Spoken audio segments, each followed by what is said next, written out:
Good morning students. आज हम लोग डीएलएड फर्स्ट सेमेस्टर का जो हमारा पेपर है साइंस यानी कि विज्ञान का जो हमारा पेपर है और विज्ञान पेपर के अंतर्गत हमारा आज का जो टॉपिक है वो जंतुओं तथा वनस्पतियों में वातावरणीय अनुकूलन। आज का जो हमारा टॉपिक है जंतुओं और वनस्पतियों में वातावरणीय अनुकूलन। ठीक, तो आज हम लोग जंतुओं और वनस्पतियों में वातावरणीय अनुकूलन के बारे में पढ़ेंगे। ठीक, आइए देखते हैं। सबसे पहले हम अनुकूलन जानते हैं क्या होता है। सबसे पहले अनुकूलन किसे कहते हैं इसके बारे में सीखेंगे। इसके बाद हम अनुकूलन के प्रकार और फिर जंतुओं और वनस्पतियों में अनुकूलन को सीखेंगे। ठीक, तो सबसे पहले अनुकूलन क्या होता है देखते हैं। अनुकूलन जीवधारियों एवं वनस्पतियों की वह क्षमता, ठीक, जीवधारियों एवं वनस्पतियों की वह क्षमता जिसके द्वारा वे अपने अंदर ऐसे रचनात्मक व क्रियात्मक लक्षणों का विकास कर लेते हैं जिनकी सहायता से वे अपने आवास में सफलतापूर्वक जीवन यापन करते हैं। ठीक, अब समझ लीजिए अनुकूलन क्या है। आप सभी लोग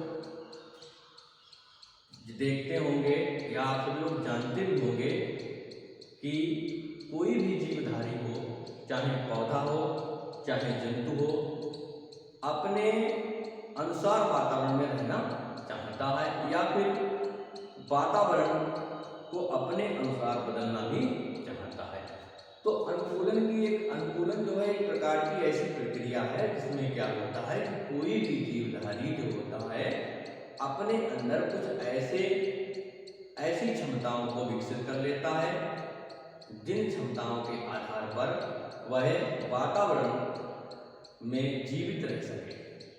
अगर वह वातावरण में जीवित रह सकता है, मान लीजिए बहुत से आपने पक्षी देखे होंगे, देखा होगा कि वो क्या कर जाते हैं, माइग्रेशन कर जाते हैं, एक प्रदेश से दूसरे प्रदेश में चले जाते हैं। गर्मियों में कुछ पक्षी हमें अपने यहाँ दिखाई देते हैं और सर्दियों में वह पक्षी हमारे यहाँ से चले जाते हैं, क्योंकि गर्मियों में वह जो है अधिक ठंडे टेम्परेचर को सहन नहीं कर पाते हैं, इसलिए वह उन प्रदेशों में चले जाते हैं जहाँ का वातावरण गर्म रहता है। ऐसे ही कुछ ऐसे पक्षी भी हैं जो हमें ठंड में यहाँ दिखाई देते हैं, तो वो ठंड के सीजन में हमारे यहाँ इसलिए आ जाते हैं क्योंकि उन प्रदेशों में गर्मी होने के कारण जो है वो हमारे यहाँ आ जाते हैं, क्योंकि वो अधिकतर ठंडे प्रदेशों में रहने वाले जीव जंतु होते हैं। तो ये एक क्या है, ये प्रत्येक कह सकते हैं जीवधारी का एक अपना एक लक्षण होता है अनुकूलन। हम लोग भी अगर देखा जाए, हम लोग भी अपने आप को वातावरण के अनुसार बदलते हैं। सर्दियों में हम लोग क्या करते हैं, गर्म कपड़ों को पहन लेते हैं और अपने आप को वातावरण के अनुकूल बनाने का प्रयास करते हैं।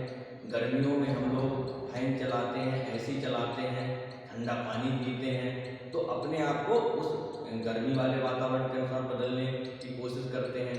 तो अनुकूलन, इसी को अनुकूलन कहते हैं। हमने साधारण शब्दों में आपको बता दिया। यहाँ पर परिभाषा भी रचनात्मक और क्रियात्मक लक्षण, जो हमारे रचनात्मक लक्षण है, बाह्य लक्षण, क्रियात्मक लक्षण, ठीक, इनका विकास जीवधारी अपने अंदर कर लेते हैं। अनुकूलन के प्रकार जो है यहाँ पर देखते हैं। अनुकूलन दो प्रकार से होता है। एक तो होता है रचनात्मक अनुकूलन, जब किसी जीवधारी के शरीर की रचना, एक रचनात्मक का मतलब होता है जीवधारी के शरीर की रचना से संबंधित, स्ट्रक्चर से संबंधित। तो रचना में कुछ ऐसे परिवर्तन हो जिनसे उस जाति को अपने आवास में रहने में अधिक सुविधा हो सके।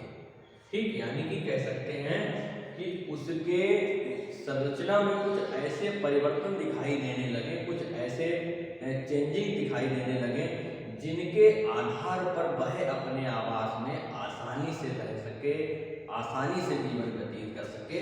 तो उसे हम क्या कहते हैं, रचनात्मक अनुकूलन कहते हैं। जैसे पक्षियों में उड़ने के लिए पंख विकसित होना, पंख जो है पक्षियों में उड़ने के लिए पंख विकसित हो जाते हैं, उसके शरीर की रचना में परिवर्तन हो जाता है। इस प्रकार का जो अनुकूलन होता है वो हमारा रचनात्मक अनुकूलन ठीक, इसके बाद क्रियात्मक जो है अनुकूलन क्या होता है, जब किसी जीवधारी की शारीरिक क्रियाओं में, अब ये क्रिया से संबंधित, यहाँ पर उधर रचना से संबंधित था, यहाँ पर क्रिया से संबंधित है, शारीरिक क्रियाओं में कोई ऐसी विशेषता आ गई हो, ठीक, ऐसी विशेषता आ गई हो या परिवर्तन हो गए हो जिनसे उसे अपने आवास में रहने और फैलने फूलने में अधिक सहयोग मिले, तो इसे हम क्रियात्मक अनुकूलन कहते हैं।